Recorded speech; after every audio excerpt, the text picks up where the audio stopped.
আম, রোববার হুম।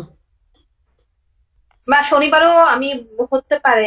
আব্বুকে নিয়ে ডাক্তারের কাছে যাবে, তো আমি মোটামুটি ফ্রি আচ্ছা, থাকবো হয়তো সকালে। আমার আমি ভয়েস জানাবো। এবং সাউন্ড ক্লিয়ার কিনা? সরি, সাউন্ড তোমার এবং বোর্ড সাউন্ড ক্লিয়ার কিনা? Voice clear.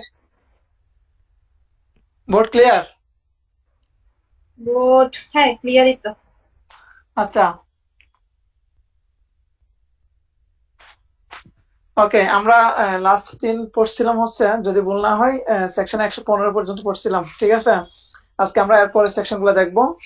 একটু দ্রুত যাব, সহজ জিনিস, না বোঝার কিছু নাই, এগুলো খুব একদম ইজি জিনিস।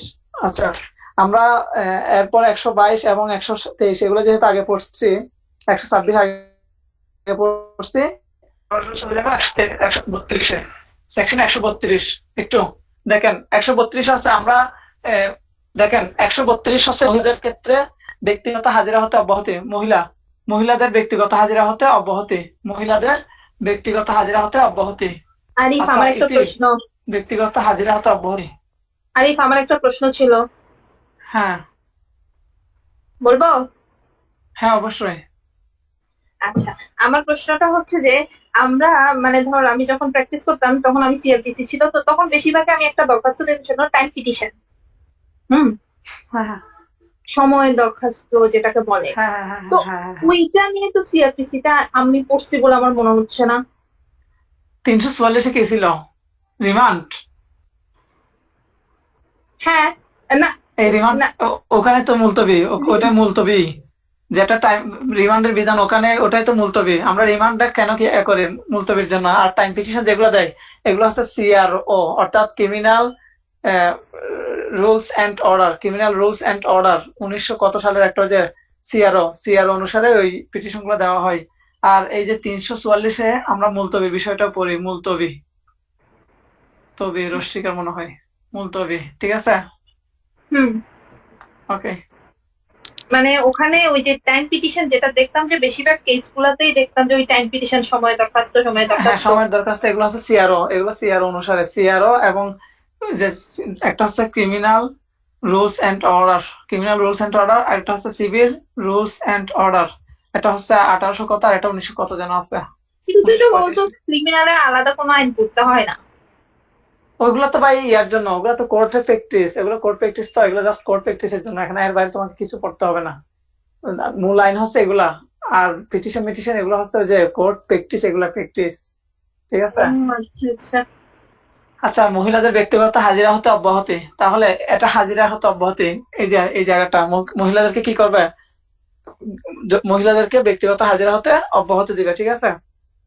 তাহলে এই যে মহিলাদের ব্যক্তিগত হাজিরা নিয়ে ডিল করছে সেকশন 132। আমরা 81-তে পড়ছিলাম গভর্নমেন্ট এমপ্লয়ীদের অব্যাহতি, ঠিক আছে? ক্লিয়ার? ক্লিয়ার কিনা এটা? মহিলাদেরকে পরীক্ষায় আসতে পারে, মহিলাদেরকে ব্যক্তিগত হাজিরা হতে অব্যাহতির বিষয়ে কোন ধারায় বলা আছে? 132-এ। এরপর আমরা দেখবো হচ্ছে 135। 135। আচ্ছা, 135-এ খুব মজার একটা দেখি। 135-এ কি আছে?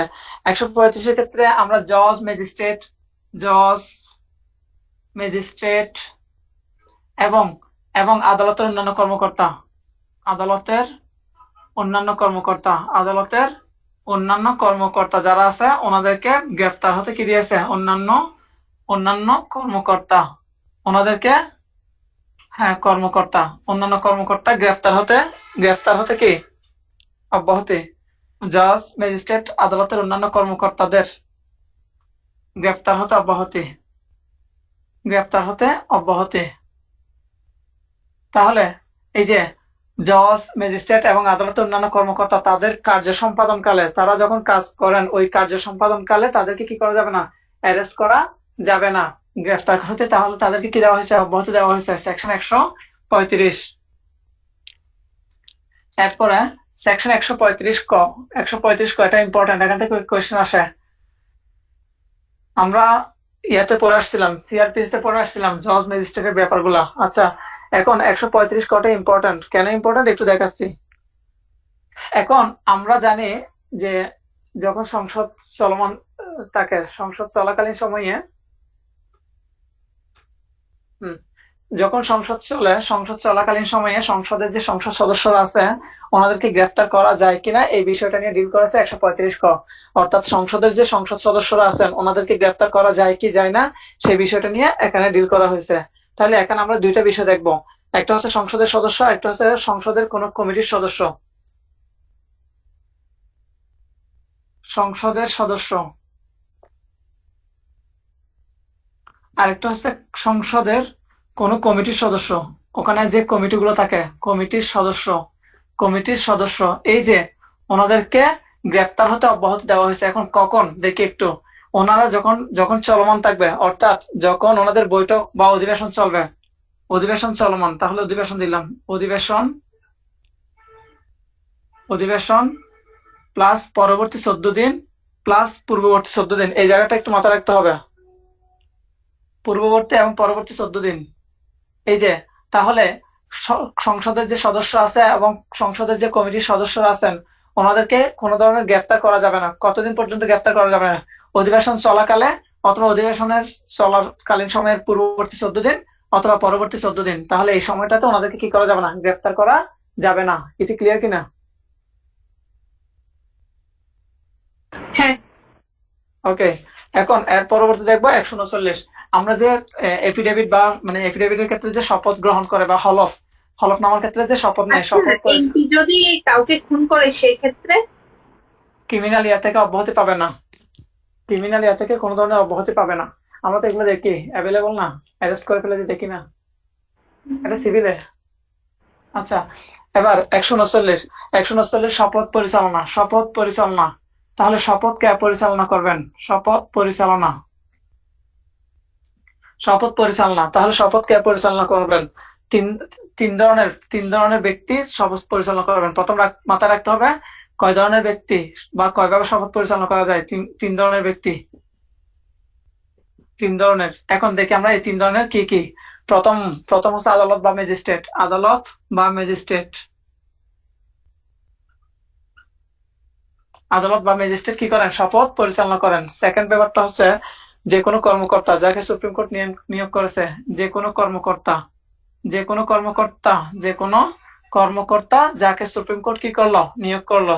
এটা লিখতে হবে, যাকে সুপ্রিম কোর্ট নিয়োগ করলো, যে কোনো কর্মকর্তা যাকে সুপ্রিম কোর্ট নিয়োগ করলো।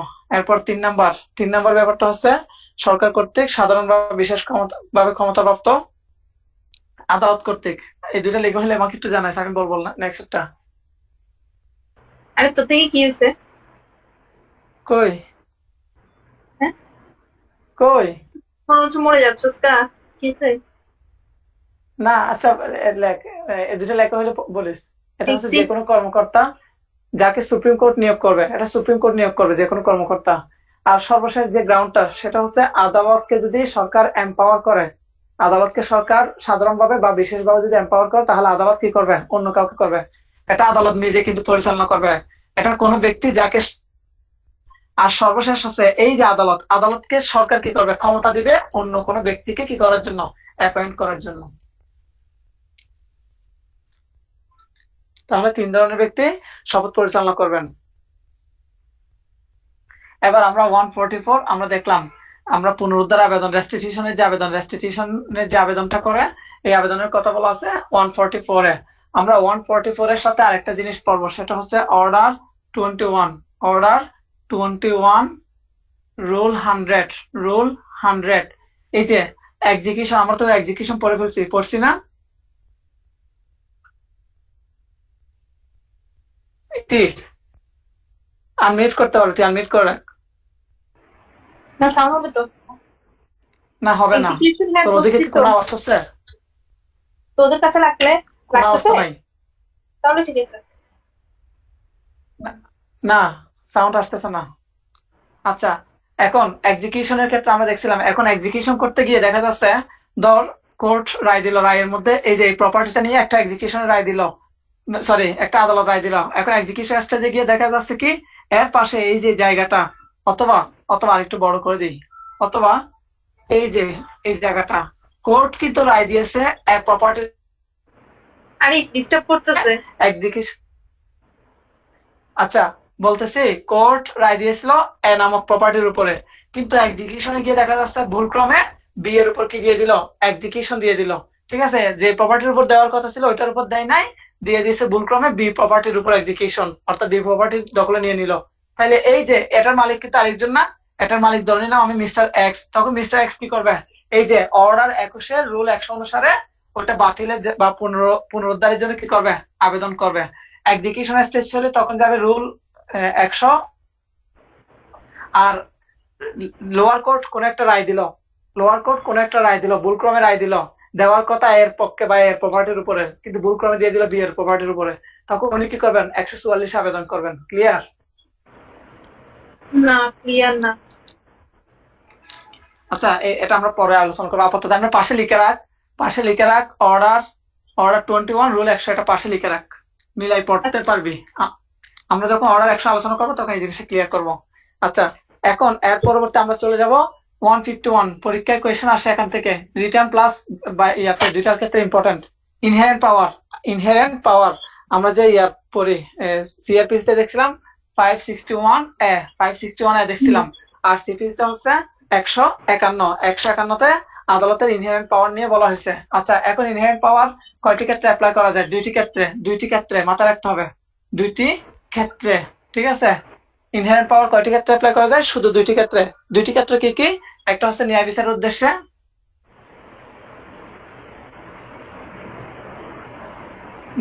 উদ্দেশ্যে, আর সেকেন্ড ব্যাপারটা হচ্ছে আদালতের কার্যক্রমের অপব্যবহার রোধ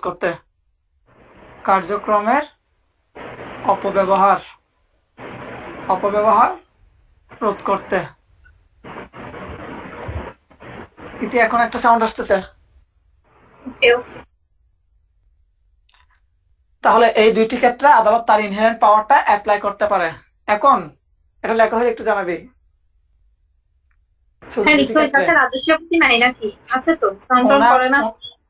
ওনার ওই 26 তারিখ পরীক্ষা আছে সিকিউরিটি এক্সচেঞ্জের, এই জন্য ওনার মানে ইয়া হইলে তখন উনি আর কি।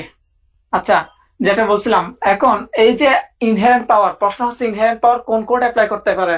সিভিলের ক্ষেত্রে সব কোর্ট অ্যাপ্লাই করতে পারে কিনা? আমরা তো যখন ইয়াতে দেখলাম 561 দেখলাম ক্রিমিনালে, তখন শুধুমাত্র হাইকোর্ট ডিভিশন পারে। এখন সিভিলের ক্ষেত্রে কি রকম? Yes, thank you. সিভিলের ক্ষেত্রে সব কোর্ট পারে, বাস এইটা পরীক্ষায় আসার সম্ভাবনা আছে। তাহলে সিভিলের ক্ষেত্রে সব কোর্ট পারে। এরপর আমরা দেখবো 152 আমরা ওদিন বলছিলাম রায় সংশোধন করা যায় কিনা, ডিক্রি করা যায় কিনা, কোনো অর্ডার সংশোধন করা যায় কিনা। তাহলে রায়, ডিক্রি, এরপরে অর্ডার, এই যে রায়, ডিক্রি বা আদেশ আর কি, অর্ডার বা আদেশ, এগুলো সংশোধন। তাহলে এইগুলো সংশোধন করা যায়, কোথায় বলা আছে? এটা বলা আছে 152-তে। এখন যেরকম ইচ্ছা সেরকম কি সংশোধন করা যায়? উত্তর হচ্ছে না, যেরকম ইচ্ছা সেরকম সংশোধন করা যায় না। তাহলে কি সংশোধন করা যায় একটু দেখি। করণিক ভুল এবং গাণিতিক ভুল। আমি ওই দিন বলেছিলাম করণিক ভুল আর হচ্ছে গাণিতিক ভুল। এই যে এই ধরনের ভুল হলে এগুলো কি করতে পারে? সংশোধন করতে পারে। এখন এরকম ভুল হইলে পারে আবার রিভিউ স্টেজে গিয়ে রিভিউতে কি করতে পারে? সংশোধন করতে পারে। এই রিভিউতে যে পারে, এই বিষয়টা কিন্তু 152-তে বলা নেই। আমরা এটা সামনের দিকে পড়বো।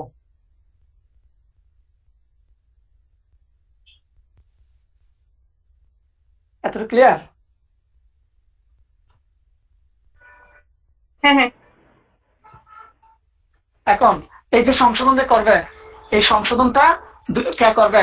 এটা আদালত সুমোটো করে, আদালত শেষ করে, অথবা পার্টির আবেদনের ভিত্তিতে আদালত শেষ হয়ে পারে, অথবা পার্টির আবেদনের ভিত্তিতেও পারে।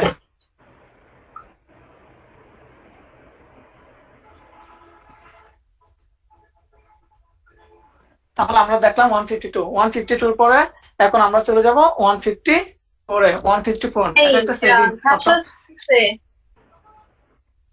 জাফসা? হ্যাঁ, ঠিক হয়ে যাবে। আচ্ছা, এরপরে সেকশন 154 হচ্ছে এই আইনের একটা সেভিংস আর কি, যেটাকে সংরক্ষণ দেওয়া হয়েছে। সেটা হচ্ছে কিরকম, এই যে সিপিসি আইনটা যখন হয়েছিল অথবা একটা কোনো সংশোধন আনা হলে এই সংশোধন আনার সময়ে কারো যে আপিল করার একটা অধিকার থাকে, খালি সংশোধনের কারণে সেই অধিকার একটা কথাও বোঝা যাচ্ছে না, ভেঙে ভেঙে আসতেছে, সত্যকে দেখাও যাচ্ছে না এখন। এখন ক্লিয়ার? হ্যাঁ, এখন সুন্দর আসছে। এখন ঠিক আছে? হ্যাঁ, এখন ডাটা দিয়ে চলতেছে, ওয়াইফাই অফ করে দিছি। একটু লাইনে থাক, আমি ওয়াইফাই সুইচটা একটু অফ করে আবার আসি।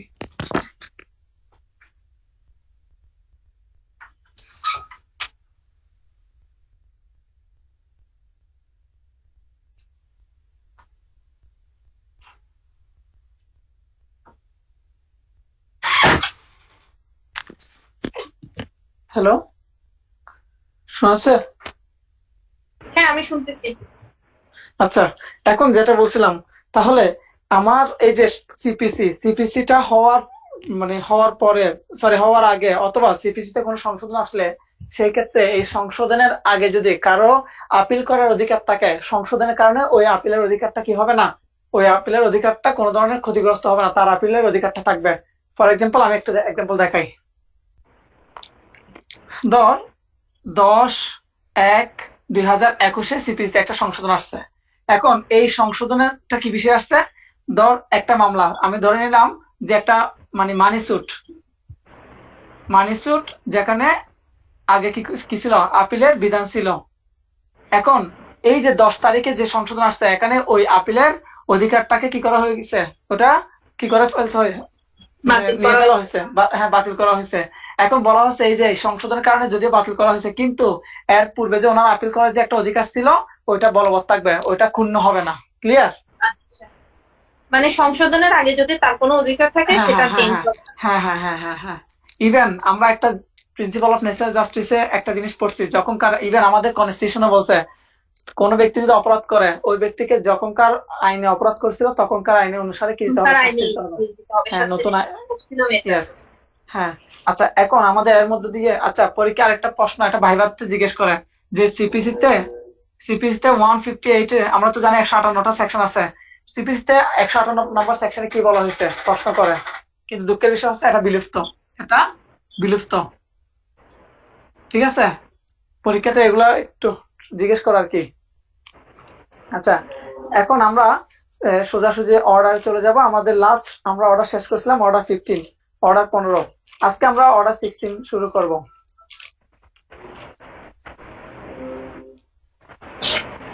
একটু মিট আমরা করতে কত হবে। শুরু করবো? অর্ডার 16। আচ্ছা, মিশোদের কি কোনো সমস্যা মিশু অসুস্থ? বেশি? হ্যাঁ, বেশি বলতে আমি বলতেছি একটু ওয়েট।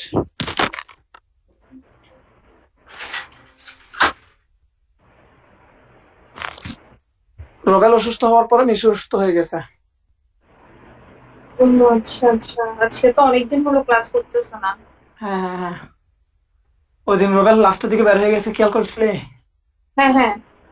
এই জন্য আর কি। আচ্ছা, এখন দেখ, আমরা অর্ডার 16 দেখবো। অর্ডার 16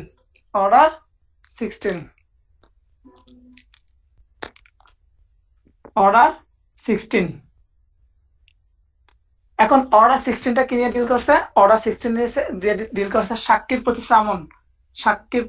সামন। আচ্ছা, আমরা অর্ডার 5-এ কি পড়ছিলাম? সাক্ষীর ওগুলো এখানে তো তো সামন করছি। হ্যাঁ, ওটা কার প্রতি? ওটা পার্টির প্রতি সামন, মানে ওটা বিবাদীর প্রতি পার্টির সামন। প্রতি ছিল। হ্যাঁ হ্যাঁ হ্যাঁ, হ্যাঁ। ওটা বিবাদীর প্রতি সামন, আর এটা হচ্ছে সাক্ষীর প্রতি। সিপিসি যদি মিলাই পড়া যায়, সিপিসির মতো মধুর সাবজেক্ট আর হইতে পারে না। এই আচ্ছা, আমরা তো ইয়েতেও পড়ছি, সিআরপিসি তেও পড়ছি। এটা তো সিআরপিসি, এটা তো ভিন্ন বিষয়। 68 এর যে বিধানগুলো পড়ছিলাম, 68 থেকে স্টার্ট হয়ে 74 পর্যন্ত। হ্যাঁ, ওগুলো পড়ছি। হুম। আচ্ছা, এখন সাক্ষীর প্রতি সামন্সে আমরা জাস্ট যে ইয়ারগুলো দেখবো, আমরা কি কি দেখবো একটু দেখি। প্রথম কথা হচ্ছে এখান থেকে আসবে রুল 10। রুল 10 রুল 10-এ কি বলছে? একজন সাক্ষীকে কি দেওয়া হলো? একটা দলিল হাজির করার জন্য সামন্স দেওয়া হলো। একটা দলিল হাজির করার জন্য ইম্পর্টেন্ট বিষয়। দলিল হাজির করার জন্য কি দেওয়া হলো, সামন্স দেওয়া হলো। দলিলটা খুবই ইম্পর্টেন্ট, আদালতের জন্য দলিলটা খুবই ইম্পর্টেন্ট, কিন্তু এই ব্যক্তি কি করছে, ইচ্ছা করে কি হাজির হয় না, মানে ওই দলিলটা হাজির করে নাই। দলিল যখন হাজির করে নাই তাহলে কি করা যাবে, তাহলে কি করা যাবে, ওনার প্রপার্টি ক্রোক করা যাবে।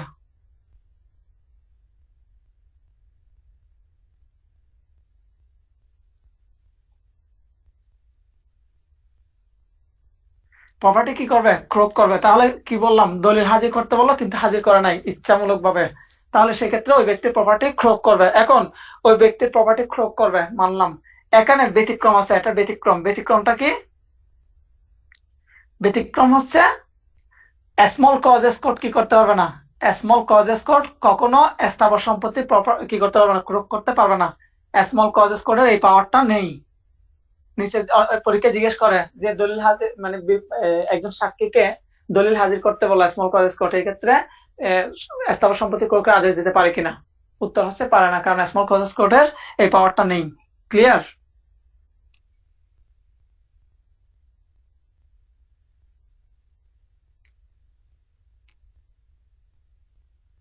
শুধু কি ক্রোক করার পাওয়ারটা নাই? হ্যাঁ হ্যাঁ হ্যাঁ, ক্রোক করার পাওয়ারটা নেই, স্মল কজেস কোডের ক্রোক করার পাওয়ার নেই। এটার বিরুদ্ধে প্রতিকার কি, প্রতিকার হচ্ছে এটার বিরুদ্ধে হচ্ছে একটা আপিলযোগ্য আদেশ, এটা একটা আদেশ এবং একটা আপিলযোগ্য আদেশ। আপিলযোগ্য আদেশ আপিল করা যাবে আর কি। এটার বিরুদ্ধে প্রতিকার কি, প্রতিকার হচ্ছে আপিল, অর্থাৎ যার যে সাক্ষীর প্রপার্টি ক্রোক করেছে উনি কি করতে পারবে, এটার বিরুদ্ধে আপিল করতে পারবে। এটা হচ্ছে আপিলযোগ্য আদেশ। ক্লিয়ার?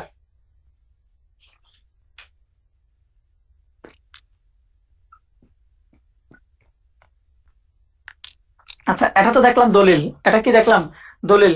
এবার সাক্ষীকে হাজির হইতে বললো, সাক্ষীকে হাজির হইতে বললো, সাক্ষীকে হাজির। আমরা সিপিসিতে সাক্ষী হাজির না হলে কত টাকা জরিমানা পড়ি, মনে আছে? 50 টাকা। হ্যাঁ না, সাক্ষীকে হ্যাঁ, সাক্ষীকে হাজির 250 টাকা না? সিআরপিসিতে 250, সিআরপিসিতে 250, সিপিসিতে কত, হ্যাঁ, সিপিসি তে কত জানি ভুলে গেছি তো। 500 টাকা।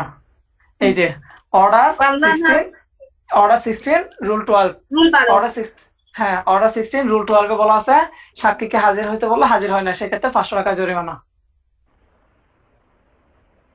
আচ্ছা, এর পরবর্তী আমরা চলে যাব 17-এ, 17-তে।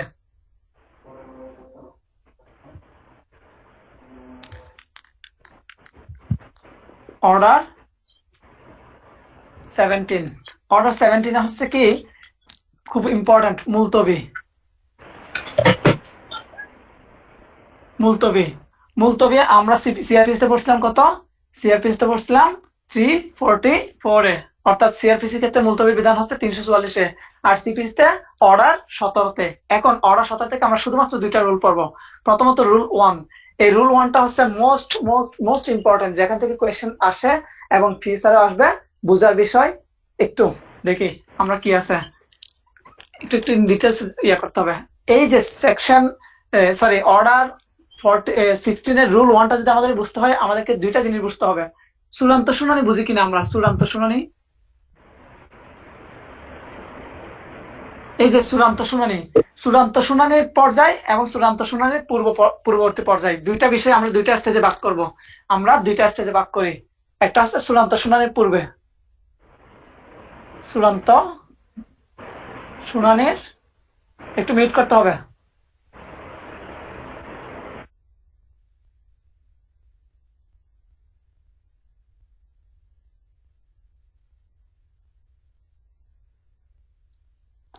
এটা হচ্ছে চূড়ান্ত শুনানির পূর্বে আর এটা হচ্ছে চূড়ান্ত শুনানির পর্যায়ে। এখন আমরা একটু দেখি কোনটাতে কতবার মুলতবি করা যায়।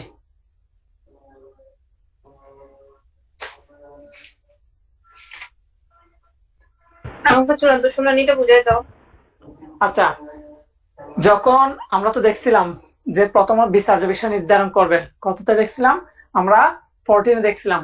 14-এ যখন বিচার্য বিষয় নির্ধারণ করে, বিচার্য বিষয় নির্ধারণ করার পরে কি করে, একটা চূড়ান্ত শুনানির দিন ধার্য করে, অর্থাৎ মামলা সব ডকুমেন্টস রেডি, সবকিছু রেডি। এবার এই যে সাক্ষ্য গ্রহণ যখন শুরু হয়, সাক্ষ্য গ্রহণ পর্যায়টাকে বলা হয় চূড়ান্ত শুনানি, অর্থাৎ ডকুমেন্টস নেওয়া, সাক্ষীকে ইয়ে করা, জিজ্ঞেস করা, এই যে টোটাল পর্যায়টা যেটা ইম্পর্টেন্ট মেন স্টেজ, ওইটা হচ্ছে চূড়ান্ত শুনানি পর্যায়। ক্লিয়ার? অর্থাৎ সাক্ষ্য গ্রহণ পর্যায়টা হচ্ছে চূড়ান্ত শুনানি পর্যায়। এখন এই সাক্ষ্য গ্রহণ করার পূর্ববর্তী একটা স্টেজ আর সাক্ষ্য গ্রহণ করার টাইমে ডিউরিং ফাইনাল হিয়ারিং, এই যে এই স্টেজ, দুইটা স্টেজ। এখন আমরা দেখব কোন স্টেজে কতবার মুলতবি ঘোষণা করা যায়, কত টাকা ইয়ে দিতে হয়, কতবার ফ্রিতে পাওয়া যায়, কতবার টাকা দিতে হয়। আচ্ছা দেখি, একটু মনোযোগ রাখতে হবে, খুব ইম্পর্টেন্ট জায়গা, এটা খুবই ইম্পর্টেন্ট। প্রথম কথা হচ্ছে, এটা চূড়ান্ত শুনানির পূর্বে প্রতিপক্ষ বা প্রত্যেক পক্ষ 6 বার, কয়বার পারবে? 6 বার পারবে। আমি আবার বলতেছি 6 বার পারবে, কোনো টাকা দিতে হবে না। এক্ষেত্রে কোনো কি পারবে? মুলতবি ঘোষণা করতে হবে। আমরা যখন একটা মামলা চলমান থাকে, আমরা কি টাইম চাই না, এই যে টাইম পিটিশন, মুলতবি রাখা হোক, পরবর্তী কি আরেকটা ডেট নেই। এই যে কয়বার পর্যন্ত ডেট নেওয়া যাবে? চূড়ান্ত শুনানির পূর্বে কয়বার ডেট নেওয়া যাবে? 6 বার, খরচ ব্যতীত। এখানে কোনো খরচ দিতে হবে না। এক পক্ষ 6 বার, তাহলে দুই পক্ষ কয়বার পারবে? 12 বার পারবে। আচ্ছা, এটা হচ্ছে কি, লিখে ফেলতে হবে।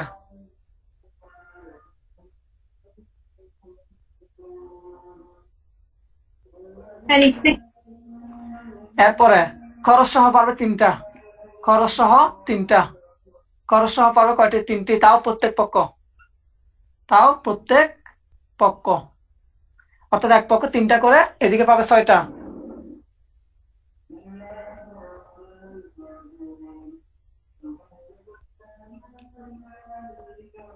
আগে এটা ক্লিয়ার হলে একটু জানতে হবে। তাহলে খরচ ব্যতীত পাবে 6টা, আর খরচ সহ পাবে কয়টা? 3টা।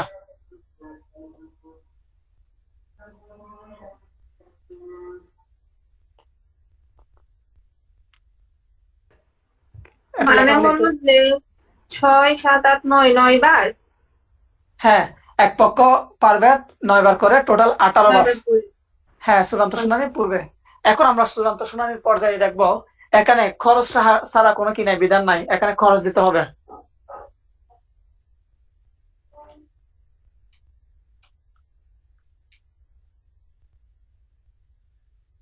হ্যালো, আমাকে শোনা যাচ্ছে? হ্যাঁ, শুনতেছি। আচ্ছা, তাহলে আমরা এখানে কিন্তু খরচ ব্যতীত একটা সুযোগ পাইছিলাম, কিন্তু এখানে খরচ ব্যতীত কোনো কি নাই, সুযোগ নাই। এখন অবশ্যই কি করতে হবে? খরচ দিতে হবে। তাহলে খরচ দিয়ে কয়টি পাবে? 3টি করে, এক পক্ষ পাবে 3টি করে পাবে। খরচ দিতে হবে, কি দিতে হবে? খরচ দিতে হবে। আমরা একটু পরে দেখবো কত টাকা খরচ, সেটা একটু পরে দেখবো, আগে এতটুকু ক্লিয়ার করি। তাহলে মুলতবি গ্রান্ট করার 2টা পর্যায়ে, একটা হচ্ছে চূড়ান্ত শুনানির পূর্বে, আরেকটা হচ্ছে চূড়ান্ত শুনানি পর্যায়ে। চূড়ান্ত শুনানির পূর্বে এক পক্ষ 6 বার করে পারবে খরচ ব্যতীত, আর এক পক্ষ 3 বার পারবে খরচ সহ। টোটাল আমরা এদিকে দেখলাম। আর চূড়ান্ত শুনানির পর্যায়ে খরচ ব্যতীত কোনো ধরনের মুলতবি নেই, কোনো ধরনের মুলতবি বিধান নেই। এক্ষেত্রে অবশ্যই খরচ দিতে হবে, এবং এক পক্ষ 3 বার করে পাবে। এতটুকু ক্লিয়ার কিনা? হ্যাঁ। আচ্ছা, এখন আমরা দেখবো খরচটা কত, একটু দেখি। আচ্ছা, ওখানে যে বলে এক পক্ষ 3 বার পাবে, মানে দোনো পক্ষ না? প্রত্যেক পক্ষ, এক পক্ষ 3 বার, দুই পক্ষ 6 বার। অর্থাৎ আমি বাদী পক্ষ, আমি 3 বার পর্যন্ত নিতে পারবো সুযোগটা, বিবাদী পক্ষ 3 বার পর্যন্ত নিতে পারবো সুযোগটা। ক্লিয়ার? হ্যাঁ, বুঝছি। আচ্ছা, এখন খরচটা আমরা দেখি, খরচটা কত। সর্বনিম্ন 200 টাকা, সর্বনিম্ন 200, আর সর্বোচ্চ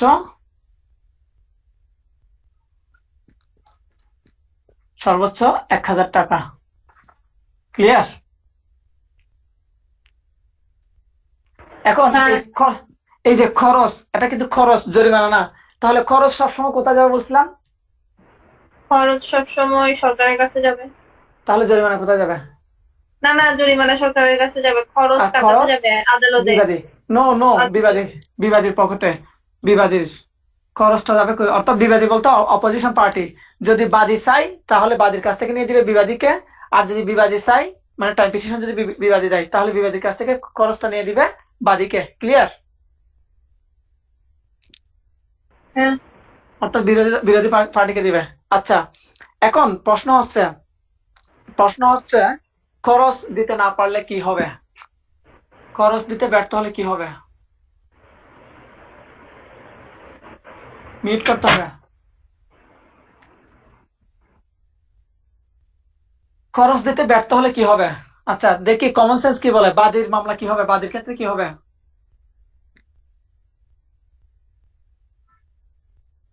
বাদীর ক্ষেত্রে কি হবে? একটা বাদী বাদী মামলা যিনি করছেন, হুম বাদীর ক্ষেত্রে মামলা কি হবে? একতরফা এরকম আমি জানি না। একতরফা সবসময় বিবাদীর বিপক্ষ হয়। একতরফা মানে বুঝতে হবে, একতরফার দিকটি কার বিরুদ্ধে হয়? বিবাদীর বিরুদ্ধে। কার পক্ষে? বাদীর পক্ষে। আর মামলা খারিজ করে দিবেন। তাহলে বাদী কি খরচ দিতে পারে নাই, টাইম পিটিশন দিল কিন্তু খরচ দিতে পারে নাই, তাহলে তার মামলাটা কি করে দিবে? খারিজ করে দিবে। আর আর বিবাদের ক্ষেত্রে হলে কি একতরফা কি দিবে? একতরফা একতরফা। মামলা। হ্যাঁ, এই জিনিসগুলো বুঝতে হবে, একতরফা। আচ্ছা, এতটুকু ক্লিয়ার তো? হ্যাঁ আচ্ছা, এখন প্রশ্ন হচ্ছে এই যে ওনার মামলাটা খারিজ করে দিল, ওনার বিরুদ্ধে একতরফা দিল, এগুলার বিপক্ষে কিছু করা যাবে কিনা, এগুলার বিরুদ্ধে কিছু করা যায় কিনা একটু আমরা দেখি। আগে বাদীরটা দেখি। তাহলে বাদী কি করলো? বাদীর মামলাটা খারিজ করে দিল না? খারিজ করলো কিনা? হ্যাঁ এগুলো সবগুলো রুল ওয়ানের কাহিনী। রুল ওয়ানটা মহাবিশাল। আচ্ছা, এখন উনি কি করবেন? ওনার এখানে দুইটা প্রতিকার আছে। ওনার এখানে কয়টা প্রতিকার আছে? দুইটা প্রতিকার আছে। আমরা এই দুইটা প্রতিকার একটু দেখি। প্রথম প্রতিকারটা হচ্ছে 30 দিনের মধ্যে 30 দিনের মধ্যে 30 দিনের মধ্যে কি করবেন? বাতিলের আবেদন করবেন। বাতিলের আবেদন করে উনি মামলা পুনরুদ্ধার করবেন। পুনরুজ্জীবিত পুনরুজ্জীবিত বানান ভুল হইলে আমি দায়ী না। পুনরুজ্জীবিত, কেমন জানি বানান ভুল হয়েছে। অর্থাৎ রিভাইভ করেন, বা ইংলিশে যেটাকে রিভাইভ বলে। হ্যাঁ, তাহলে 30 দিনের মধ্যে আবেদন করবেন, পুনরুজ্জীবিত করার আবেদন করবেন। অথবা কি করবেন? অথবা রিভিশন করবেন, অথবা রিভিশন। দুইটা বিধান। এখন সেম সেম প্রতিকারটা বিবাদীর ক্ষেত্রেও। বিবাদীর বিরুদ্ধে যদি একতরফা দেয়, একতরফা দিলে সেক্ষেত্রে উনি 30 দিনের মধ্যে ওই একতরফাটা বাতিলের জন্য আবেদন করতে পারবেন, অথবা ওটার বিরুদ্ধে রিভিশন করতে পারবেন। ক্লিয়ার কিনা?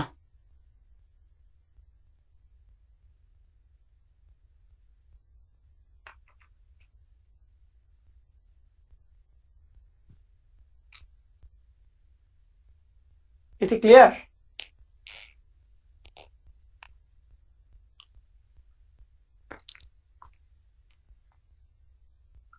হ্যাঁ আচ্ছা, তাহলে একতরফার ক্ষেত্রেও এই সেম ইয়াটা অ্যাপ্লাই করতে পারবেন, সেম প্রতিকার।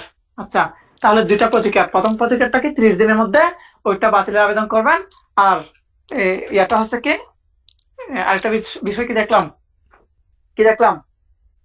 রিভিশন করবে। কি করবে? পুনরুজ্জীবিত। আচ্ছা আচ্ছা, এখন 30 দিনের মধ্যে মামলা বাতিল করবে, তুমি তো আরেকটা বলছো পুনরুজ্জীবিত করার আবেদন করবেন। তো হ্যাঁ, তিনটা না? বাদে বাদে না না, তিনটা না, যেটাই পুনরুজ্জীবিত সেটাই বাতিলের। অর্থাৎ আমি ওইটা বাতিল, আমার বিরুদ্ধে যে খারিজের কি দিল, আদেশ দিল, ওইটা বাতিল করে আমি মামলাটা কি করবো? আবার পুনরুদ্ধার করব। ও আচ্ছা। একইভাবে বিবাদী হলে কি একতরফা যে ডিক্রিটা দিল ওইটা বাতিল সেইয়ে আবার মামলাটা কি করবে? রিভাইভ করবে। এখন প্রশ্ন হচ্ছে, কোর্টকে কোনো টাকা দিতে হবে না এক্ষেত্রে? দিতে হবে। এই যে 2000 টাকা, কত? 2000 টাকা পরিশোধ করতে হবে। এই হলো টোটাল রুল ওয়ানের বিষয়বস্তু। এবার আমরা যাব রুল টুতে। রুল টুতে বেশি কিছু নেই। এখন আপনার আবেদনটা গ্র্যান্ট করলো, এই যে আপনি 2000 টাকা দিয়ে ইয়া করলেন, সবকিছু ইয়া করলো কি, সরি, ওই যে আপনি মুলতবি ইয়া চাইলেন না, মুলতবি অ্যাকসেপ্ট করলো। এখন আরেকটা ডেট দিল। ধরেন আপনার আজকে মামলার ডেট ছিল কত তারিখ? আজকে ধরেন 10 তারিখ, আমি ধরলাম 10/1/21। আপনি কোর্টের কাছে এদিন কি করলেন? কোর্টের কাছে গিয়ে আবেদন করলেন, সময়ের আবেদন। এখন কোর্ট নতুন ডেট দিল 1/6/21। এখন আপনি যদি এই তারিখে না যান তাহলে কি হবে? আপনি নতুন যে ডেট নিলেন এই ডেটে আপনি হাজির নাই, তাহলে কি হবে? আপনি বাদী হন, বিবাদী হন। এই ক্ষেত্রে আমরা অর্ডার কত পড়ছিলাম? অ্যাপিয়ারেন্স এন্ড নন অ্যাপিয়ারেন্স এর বিধান কত পড়ছিলাম দেখি? উপস্থিতি অনুপস্থিতি। 9-এ yes, order 9। Thank you. Yes, এই যে তখন অর্ডার 9 এর যে বিধান আছে ওই বিধানগুলো ফলো করা হবে। অর্ডার 9 আমরা দেখেছিলাম কোন ক্ষেত্রে কি হয় কি না হয় দেখেছিলাম, বাদী হলে কি বিবাদী হলে কি দেখেছিলাম। মানে ও এবং যখন নতুন, মানে আমার কথা হচ্ছে যে ও যখন নতুন আবেদন করলো আবার, তো হ্যাঁ ওখানে হ্যাঁ আমার হ্যাঁ, ডেট ছিল, ও আসে নাই, সেক্ষেত্রে আসে নাই। অর্ডার 9 ফলো হবে। Yes, yes. এবং আমরা ওখানে কিন্তু একটা বিষয় দেখছিলাম, আমরা ওখানে কিন্তু আপিলের বিধান দেখছিলাম। মনে আছে আপিলের বিধান দেখছিলাম কিনা? মনে আছে? দেখছিলাম মনে হয়। হ্যাঁ, বিবাদীর ক্ষেত্রে 6 যখন এক্সপার্ট ডিগ্রি দেওয়া হবে তখন ওটার বিরুদ্ধে উনি কি করতে পারে, 13 ইয়াতে যে। আপিল। হ্যাঁ, এই যে। আচ্ছা, এখন আমাদের 17 শেষ, এবার আমরা যাব অর্ডার 18-তে। অর্ডার 18। এখন প্রশ্ন হচ্ছে অর্ডার 18 কি নিয়ে ডিল করছে আমরা একটু দেখি। অর্ডার 18 হচ্ছে শুনানি এবং সাক্ষীর জবানবন্দি, শুনানি এবং সাক্ষীর জবানবন্দি নিয়ে ডিল করেছে। আচ্ছা, এক্ষেত্রে এখান থেকে আমরা জাস্ট 3টা রুল পড়বো। আমরা এখান থেকে পড়বো 3টা রুল। আচ্ছা, একটু দেখি কোন রুলে কি আছে। প্রথম, শুনানি কে শুরু করবে? রুল ওয়ান, শুনানি কে শুরু করবে? যিনি মামলা, শুনানি কে শুরু করেন? কমন সেন্স কি বলে? যিনি মামলা করেন। ইয়েস। তাহলে সাধারণত বাদী, সাধারণত কি কে শুরু আচ্ছা, করবেন? উপরে হেডলাইনটা কি বলছিলি? ও 18। আচ্ছা, শুনানি শুনানি শুনানি। আচ্ছা, তাহলে আমরা সাধারণত দেখি মামলা শুরু কে করবেন? মামলা শুরু করবেন সাধারণত বাদী পক্ষ। এখন বাদী পক্ষ সাধারণত মামলা শুরু করবেন, কিন্তু বিবাদী যদি এক্সট্রা কোনো দাবি করে ফেলে সেখানে কিরকম, আমি আমি রাজস্বী কাপুরের বিরুদ্ধে মামলা করলাম, তাহলে আমি বাদী আর উনি হলেন বিবাদী। আমি ওনার বিরুদ্ধে মামলা করলাম, একটা কি অর্থের মোকদ্দমা করলাম 10 লাখ টাকার। এখন 10 লাখ টাকার মামলা করার পরে ওনার ওনার কাছে যখন দিল, সামন্স দিল, উনি তখন রিটেন স্টেটমেন্ট জমা দেওয়ার সময় উনি এক্সট্রা কি উল্টা আমার বিরুদ্ধে কি কাউন্টার ক্লেম করে বসে আছেন, তখন এটা শিফট করবে ওই যে মামলা শুনানি শুরু করার যে ইয়াটা, ওটা শিফট করবে, তখন কিন্তু কি বিবাদী করবে, তারপর মানে কি রাজস্বী কাপুর শুরু করবে। ক্লিয়ার? সাধারণত বাদী করে, সাধারণত কি বাদী করবে, কিন্তু বিবাদী করবে কখন করবে, যদি বিবাদী যদি এক্সট্রা কোনো কি করে, অর্থাৎ বিবাদী যদি উল্টা দাবি করে, সেক্ষেত্রে বিবাদী করবে। ক্লিয়ার?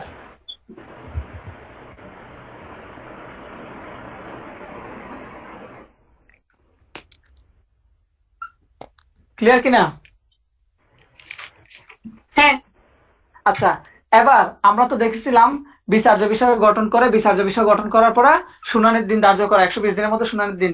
এখন এরপরে এই যে চূড়ান্ত আচ্ছা, শুনানি শুরু হলে, চূড়ান্ত আরে শুনানি, হ্যাঁ। আরে তুই 5টা মিনিট একটু চুপ থাকতো, আমি একটু আসতেছি, 5 মিনিট। ওকে, ওকে।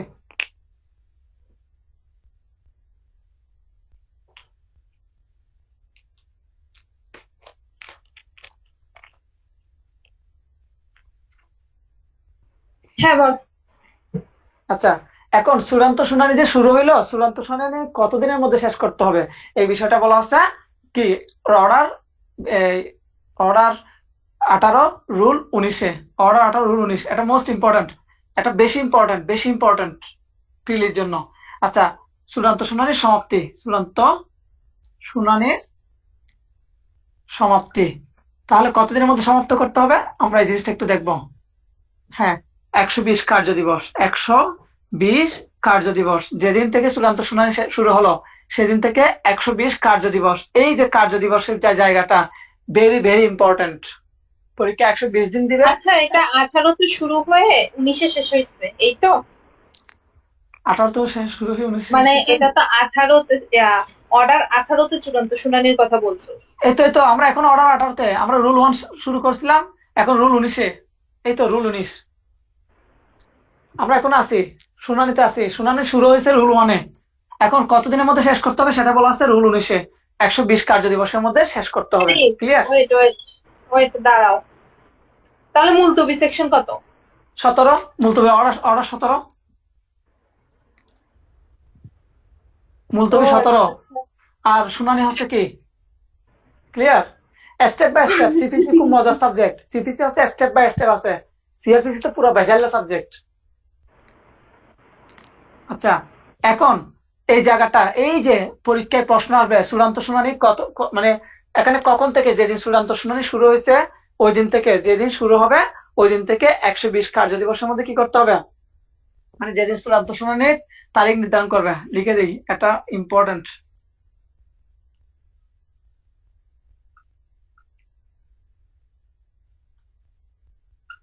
তাহলে যেদিন চূড়ান্ত শুনানির তারিখ নির্ধারণ করেছে সেদিন থেকে 120 কার্য দিবস, এই কার্য দিবসের জায়গাটা খুবই ইম্পর্টেন্ট। তাহলে 120 কার্য দিবসের মধ্যে চূড়ান্ত শুনানি শেষ করবেন। আচ্ছা, এরপর দেখবো আমরা অর্ডার 18 রুল 20টা। এই জায়গাটা একটু বুঝতে হবে। রুল 20। এখন মামলা কি, এবার একটা আদালত হিসেবে আদালত চূড়ান্ত শুনানির পর্যায়ে কয়টা মামলা রাখতে পারবেন, দিনে কয়টা রাখতে পারবেন, এই জিনিসটা আমরা দেখবো। আচ্ছা, এই যে ডেলি যে কার্য মানে ডেলি দিনে কয়টা রাখতে পারবেন, দিনে 5টা।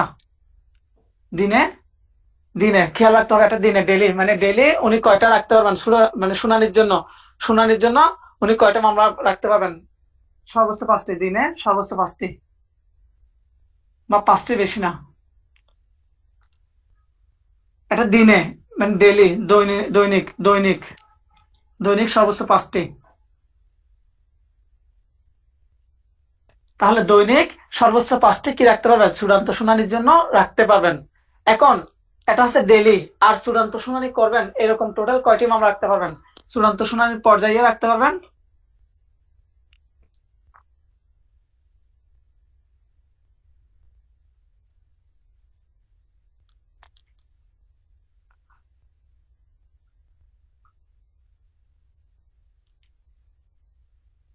তো চূড়ান্ত বানাম ভুল হচ্ছে, তোরটা দেখতে দেখতে আমারটাও ভুল হচ্ছে। আচ্ছা, তাহলে দৈনিক কয়টা রাখতে পারবো, 5টা। আর টোটাল টোটাল পুরো চূড়ান্ত শুনানির পর্যায়ের জন্য কয়টা মামলা রাখতে পারবে, 100টির বেশি না। তার মানে সর্বোচ্চ কয়টি রাখতে পারবে, পরীক্ষায় সর্বোচ্চ শব্দ দিতে পারে, সর্বোচ্চ 100টি রাখতে পারবে। বুঝি নাই, চূড়ান্ত কি 2 নাম্বারটা? চূড়ান্ত শুনানির পর্যায়ে 100টির বেশি না, চূড়ান্ত শুনানির পর্যায়ে 100টির বেশি রাখা যাবে না। মানে ওই স্টেজে 100টার মতো মামলা রাখবে, এই তো? হ্যাঁ হ্যাঁ, আমি এটা এটা কি ক্লিয়ার ডেইলি? করবো। না না, এই ডেইলি হচ্ছে এটা, আমি এটা ক্লিয়ার করবো, আগে লিখে ফেল। এরপরে কোন ক্রমে যদি 70টার নিচে নেমে আসে, 70টার নিচে নেমে আসলে সেই ক্ষেত্রে এক্সট্রা যোগ করা যাবে। পরীক্ষায় আসতে পারে কতটির নিচে নামলে, 70টির নিচে, 70টির নিচে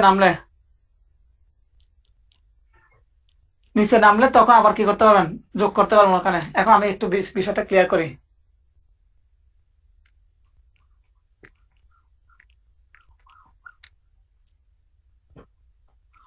একটা লেখা শেষ। হ্যাঁ, লিখছি। আচ্ছা, এই যে এই মামলাগুলা এফ, তারপরে E F, G, H, I, J, K, L, এই সবগুলো মামলা হচ্ছে চূড়ান্ত, এগুলো সবগুলোতে চূড়ান্ত শুনানি হবে। এই মামলা সবগুলাতে কি এখন এগুলো কোন স্টেজে, এগুলো চূড়ান্ত শুনানি, অর্থাৎ এগুলো মামলার কোন স্টেজ আছে, চূড়ান্ত শুনানির স্টেজ আছে। এখন আমি এখান থেকে ডেইলি কয়টা মামলা দেখতে পারবো, ডেইলি সর্বোচ্চ আমি 5টা, সর্বোচ্চ 5টা মামলা দেখতে পারবো, A B C D E, ই পর্যন্ত আমি আর বাইরে, অর্থাৎ ডেইলি আমি এখান থেকে কয়টা ডিল করতে পারবো, 5টা। এখন চূড়ান্ত শুনানির জন্য আমি টোটাল কয়টা মামলা রাখতে পারবো, অর্থাৎ চূড়ান্ত শুনানির জন্য একটা কোর্টে তো অনেকগুলো মামলা থাকে। প্রথমে সামন্সে পাঠায়, আর কিছু সাক্ষীকে কল করে, আর কিছু সেটেলিং ডেটের জন্য এক একটা বিষয়ের জন্য রাখে। তো একটা কোর্ট এট এ টাইম কয়টা মামলা ইয়ার জন্য রাখতে পারবে, চূড়ান্ত শুনানির জন্য। আমি ধরলাম এটা শনিবার আমি কি করলাম, সরি শনিবার না, রোববার। এই যে রবিবার কি করলাম, রবিবার প্রথম 5টা দেখলাম, এরপরে সোমবার দেখতে পারবো তাও 5টা, 5টা বেশি দেখতে পারবো না। তাহলে এরপরে 5টা, এই যে এখান থেকে শুরু করে এতটুকু পর্যন্ত, এই 5টা দেখবো সোমবারে। তো এই যে এভাবে আমি টোটাল চূড়ান্ত শুনানির জন্য কয়টা মামলা রাখতে পারবো, টোটাল রাখতে পারবো 100টা, কিন্তু ডেলি দেখতে পারবো কয়টা করে, 5টা করে। ক্লিয়ার? কিন্তু বাস্তবে তো তা হয় বলে আমার মনে হয় না। ভাই, এগুলা আইন আর বাস্তবতা সম্পূর্ণ ভিন্ন জিনিস। কারণ আমি তো দেখছি সিআরপিসি হ্যাঁ, তে তো দেখলাম, দিল, ফালাইলো, একটা বললো, সাথে সাথে শেষ। শেষ। খালি নিয়ে দেখ, সেটাই তো দেখলাম। হ্যাঁ, এগুলা বাস্তবের সাথে ভাই আর মিল নাই। এরপরে এই যে কোন ক্রমে যদি 70টা নিচে নেমে আসে তাহলে ওখানে আবার যোগ করতে পারবে, ওখানে এক্সট্রা মামলা যোগ করতে পারবে, কারণ ওরা সর্বোচ্চ হচ্ছে 100 পর্যন্ত। আচ্ছা, এর মধ্যে দিয়ে আমাদের অর্ডার 18 শেষ। এখন আমরা যাব অর্ডার 19-এ। অর্ডার 19 হচ্ছে এফিডেভিট। এফিডেভিট এফিডেভিটের বাংলা কি? হলফনামা। ইয়েস, অর্ডার 19 হলফনামা। এখন আমরা দেখব হলফনামার ক্ষেত্রে যে বিধানগুলো আছে এগুলো একটু দেখি। আচ্ছা, এখন এখান থেকে কয়েকটা রুল দেখবো, খুব ইম্পর্টেন্ট, একটু মনোযোগ রাখতে হবে, পুরোপুরি মনোযোগ রাখতে হবে। সরি, এখান থেকে দেখবো শুধু একটা ইয়ে দেখবো, একটা কি দেখবো, রুল ওয়ানটা, এগুলো নিজেরা পারবেন, একটু দেখে নিয়েন, সহজ জিনিস। এখন আমি যাবো রুল ইয়াতে, অর্ডার 20-তে।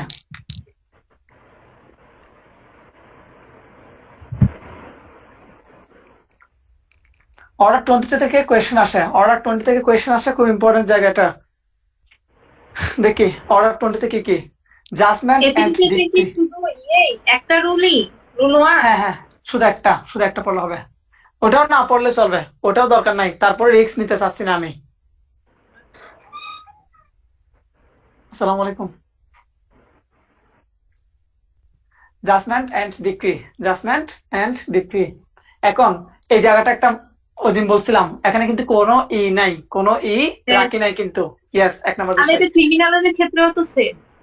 হ্যাঁ, বললাম তো, অর্থাৎ আইনের ক্ষেত্রে, আইনের জগতে জাজমেন্ট বলতে ই থাকবে না, কিন্তু অন্যান্য ক্ষেত্রে ই থাকবে। ক্লিয়ার? হ্যাঁ, আচ্ছা, আমরা প্রথমে দেখবো রুল ওয়ান, ছোট ছোট রুল, খুব মজার। আচ্ছা, প্রথমে কি আছে, প্রথমে হচ্ছে, যখন আমার তো 18তে কি দেখছিলাম চূড়ান্ত শুনানি দেখছি কিনা। হ্যাঁ, এখন চূড়ান্ত শুনানি শেষ, এখন কোর্ট কি করবে, এই যে কোর্ট কি করবে সেই বিষয়গুলো বলা আছে সেটা অর্ডার বলতেছি। 20-তে। আমি শুরু করব। শুরু কর। আচ্ছা, এটা তো রিটেনেও আসে মনে হয় প্রশ্নটা। হ্যাঁ হ্যাঁ হ্যাঁ, এখন রায় ঘোষণা করবে। তাহলে রায় ঘোষণা কখন করবে? চূড়ান্ত শুনানি শেষ হওয়ার সাথে সাথে, তৎক্ষণাৎ, অথবা অথবা 7 দিনের মধ্যে, অথবা 7 দিনের মধ্যে।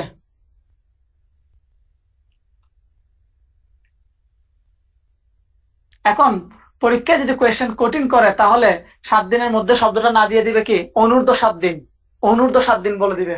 তাহলে আমরা একটা চূড়ান্ত শুনানি যখন শেষ হবে, চূড়ান্ত শুনানি শেষ হওয়ার কতদিনের মধ্যে ইয়া করবে, রায় ঘোষণা করবে, ইনস্ট্যান্ট অথবা উইথিন 7 ডেজ। ক্লিয়ার তো আশা করি। কি বলছো? এরে মা, কি তো? আচ্ছা, ওই কি বলছো, 7 দিন? 7 দিনের মধ্যে, যেদিন চূড়ান্ত শুনানি শেষ হয়েছে সেদিন থেকে 7 দিনের মধ্যে কি করতে পারবে, রায় ঘোষণা করতে পারবে। যেদিন চূড়ান্ত শুনানি শেষ হয়েছে ওই ওই কোর্টে ওই মুহূর্তে করতে পারে, অথবা ওই দিন না করে 7 দিনের মধ্যেও করতে পারে। ক্লিয়ার?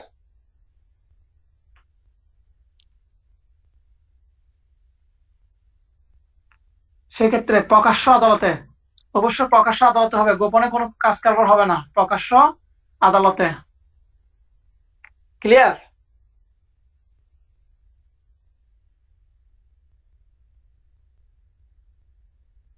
হ্যাঁ, আমি জিজ্ঞেস করছি যে তুই যে বলছো কি অনূর্ধ্ব 7 দিন প্রশ্ন আসতে পারে, এই তো? হ্যাঁ হ্যাঁ হ্যাঁ হ্যাঁ হ্যাঁ। আমি ওটার কথা জিজ্ঞেস করছি। আচ্ছা, এখন এর পরবর্তী আসতেছে রুল 2। এগুলো জানার জন্য, এগুলো ইম্পর্টেন্ট না। রুল 2-তে বলা হচ্ছে কি, রায়ে অবশ্য কি করবেন, রায়ে, সাইন করবে। আচ্ছা সরি, এটার আগে একটা বিষয়, এটা রুল 2।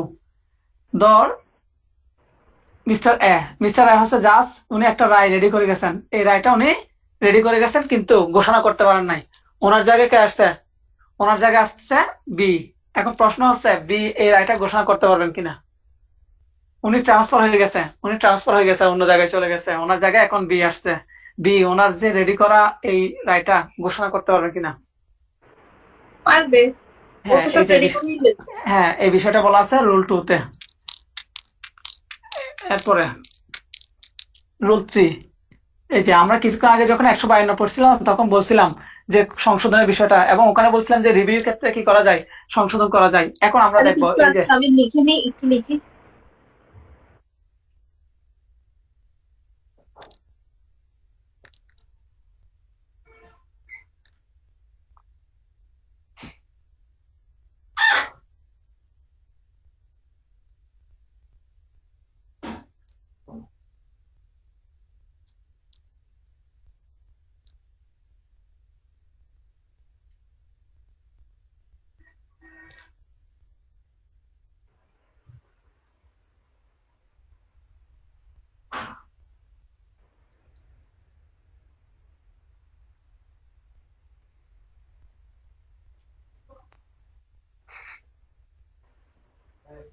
হ্যাঁ বল। আচ্ছা, তাহলে রুল 3 হচ্ছে রায়ের স্বাক্ষর করবেন এবং সংশোধনের বিষয়ে সংশোধন করা যাবে কিনা। তাহলে প্রথমত প্রকাশ্য আদালত উনি কি করবেন, স্বাক্ষর করবেন এবং ওখানে আবার তারিখ দিবেন, 1 নম্বর বিষয়। এখন স্বাক্ষর করার পরে কোন ধরনের সংশোধন করা যাবে কিনা, এটা রিটার্ন প্লাস প্রিলির জন্য খুব ইম্পর্টেন্ট একটা জায়গা। ইভেন ভাইভাতে জিজ্ঞেস করেন, স্বাক্ষর করে ফেললো রায়ের মধ্যে, এখন রায়ের স্বাক্ষর করার পরে সংশোধন করা যাবে কিনা। কারণ একটা থিওরি আছে, হাকিম নড়ে তবে হুকুম নড়ে না। হাকিম নড়ে, হাকিম চেঞ্জ হইতে পারে, হাকিম ঠিক যখনই সিগনেচার করে তখনই শেষ। হাকিম উনি চেঞ্জ হয়ে গেল সমস্যা নাই, কিন্তু হুকুম নড়ে না, একটা বিধান আছে। তাহলে প্রশ্ন হচ্ছে এই বিধানটা সবসময় সত্য কিনা।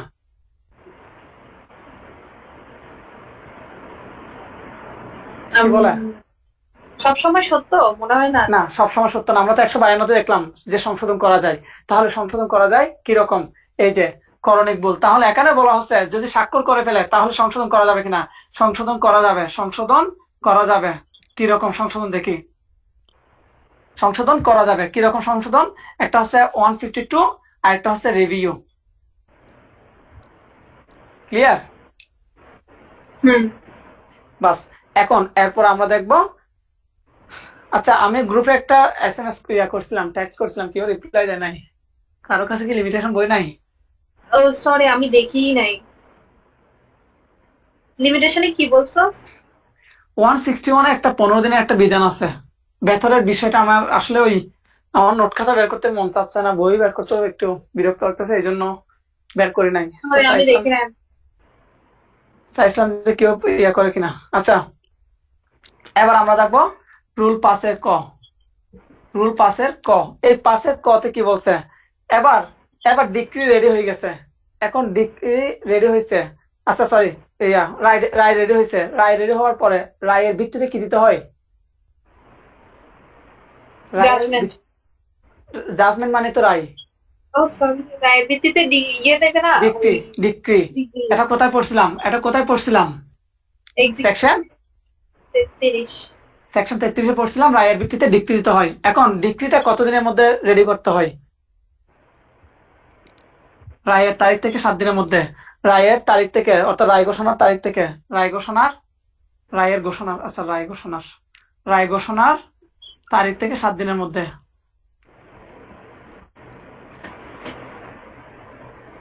রায় ঘোষণার তারিখ থেকে 7 দিনের মধ্যে। তাহলে 7 দিনের বিধান 2টা পড়ছি, 7 দিনের বিধান 2টা পড়ছি, 120 দিনের বিধান 2টা পড়ছি। এই জিনিসগুলো মাথায় রাখতে হবে। এই জিনিসগুলো মাথায় না রাখলে সিপিসি কখনো বোঝা যাবে না।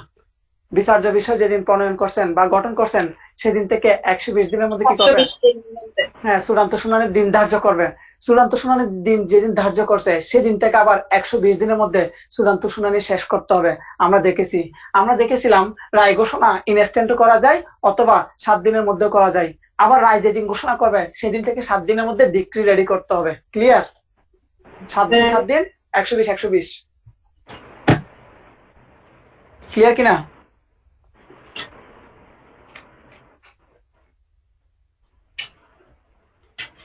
আরে 120 তো তুই একবার বলছো। আমরা এই অর্ডার একবার বলছি, কিন্তু আমরা অর্ডার 14 যখন পড়ছিলাম, অর্ডার 14-তে বলছিলাম। অর্ডার 14 রুল 8-এ দেখ, অর্ডার 14 রুল 8।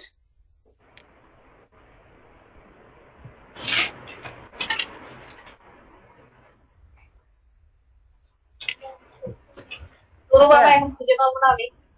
পাবি অর্ডার 14 রুল 8, সময় দিচ্ছি।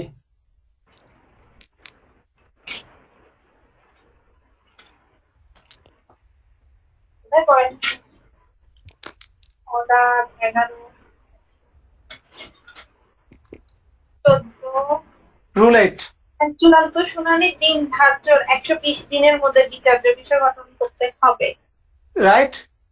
হ্যাঁ হ্যাঁ, ঠিক আছে। বিচার্য বিষয় গঠন করতে হবে না, বিচার্য বিষয় গঠনের 120 দিনের মধ্যে 120 দিনে বিচার্য, কি জানি, চূড়ান্ত 120 দিনের মধ্যে চূড়ান্ত শুনানির দিন ধার্য করতে হবে। ঠিক আছে? আবার চূড়ান্ত শুনানি যেদিন ধার্য করলো ওখান থেকে আবার 120 দিনের মধ্যে চূড়ান্ত শুনানিটা শেষ করতে হবে। খুব সুন্দর, কিন্তু সিপিসি খুব মজার সাবজেক্ট। আচ্ছা, এখন রুল 7 দেখবো। এখন রুল 7 এই যে 7 দিন পরে যে ডিক্রিটা ঘোষণা করবে, এখন ডিক্রিতে তো একটা তারিখ দিতে হবে। তারিখ কোনটা হবে?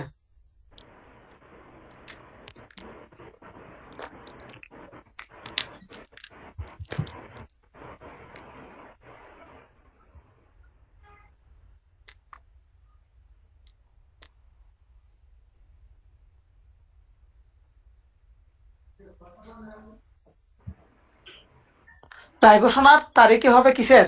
রায় ঘোষণার তারিখই হবে ডিক্রির তারিখ। ক্লিয়ার? আচ্ছা, যেদিন রায় ঘোষণা করবে সেটাই হবে ডিগ্রির তারিখ। হ্যাঁ, যদি 7 দিন পরে করতে চায়, কিন্তু ডেট দিতে হবে কোনটা? আরেকটা রায় Yes. ঘোষণা। হ্যাঁ হ্যাঁ, রায় ঘোষণাটা।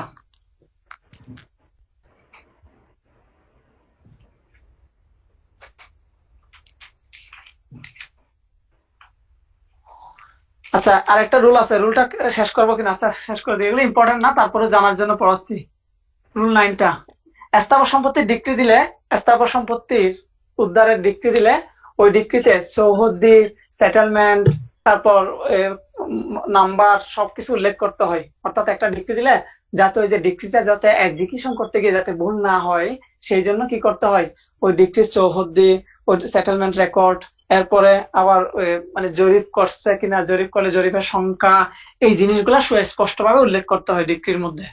ক্লিয়ার? হুম। কালকে আমরা পড়বো ভেরি ভেরি ইম্পর্টেন্ট এবং সবচেয়ে বিগেস্ট অর্ডার, সিপিসি সবচেয়ে ক্রুশিয়াল, সবচেয়ে ইম্পর্টেন্ট অর্ডার 21। ক্লিয়ার? কালকে আমরা ইনশাল্লাহ এই অর্ডারটা পড়বো। আর কালকে যেহেতু আমি চাচ্ছিলাম যে আসলে 2 থেকে 3টা ক্লাসের মধ্যে শেষ করে দিতে, কারণ সাধারণত 7টা ক্লাসে শেষ করা যায়, কিন্তু এখন দেখতেছি আমার মিনিমাম মনে হয় 10টা লাগবে ক্লাস। তো এই জন্য এখন বাকিদের পাইলে আমার জন্য একটু ভালো হতো আর কি। আচ্ছা, তোর মতামত কি, কোনটা আমি নিলে ভালো হয় কালকে? আর আমি বুঝলো তো এখন কিছু বলতে পারবো না, আমি তোকে সকালে জানাতে পারবো, কারণ আমি খুব ব্যস্ত এখন। আচ্ছা, খুবই একটু ব্যস্ত। জানাইস। ওকে তাইলে, আর আমার জন্য একটু দোয়া করিস, নামাজ পড়বো, একটু দোয়া করিস। ভাইয়ারে বলিস। ভাইয়া কই আছে? ভাইয়া মনে হয় নামাজ পড়ে। ওনাকে ভাইয়ার একটু অবস্থাও বলিস। খারাপ কাজ করতে করতে। বুঝতে পারছি। আচ্ছা, আচ্ছা, ঠিক আছে। তো কি হ্যাঁ, হচ্ছে? কিছু না। রেকর্ড অফ কর, রেকর্ড অফ কর। আচ্ছা, আমি তোর ফোন দিচ্ছি। আল্লাহ হাফেজ, একটু ফোন দিচ্ছি।